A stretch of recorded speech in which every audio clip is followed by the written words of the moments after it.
Guys, Sandra's വ്ളോഗിൻ്റെ 6th വീഡിയോയിലേക്ക് എല്ലാ കൂട്ടുകാർക്കും സ്വാഗതം.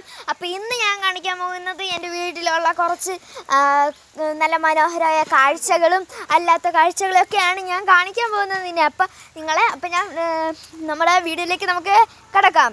ഇതാണ് ഞങ്ങളുടെ ചീരത്തോട്ടം, ഒരു കൊച്ചു ചീരത്തോട്ടമാണ് കേട്ടോ.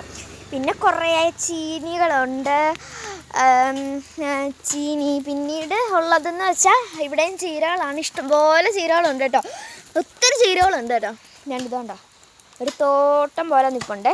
പിന്നെ ഇതാണ് ഏറ്റവും മനോഹരമായ കാഴ്ചയെന്ന് പറഞ്ഞാൽ ഇത് കണ്ടോ, ഒരരുവി പോലെ. ഇത് പാറയുടെ അകത്തുനിന്ന് വരുന്ന വെള്ളമാണ് കേട്ടോ. അത് കണ്ടോ, അരുവി പോലെ കണ്ടോ, നല്ല രസമില്ല കാണാൻ. ഇതൊരു അരുവി പോലെയാണ് വരുന്നത്. പണ്ടൊക്കെ ഇതിൽ കൂടുതലുണ്ടായിരുന്നു. ഇപ്പം മഴ കുറവാണ്, ഇവിടെ കുറവായതുകൊണ്ടാണ് ഇത്രയും വെള്ളം വരുന്നത്. ഇതിലും കൂടുതൽ വെള്ളം വരുന്നതായിരുന്നു ഞാൻ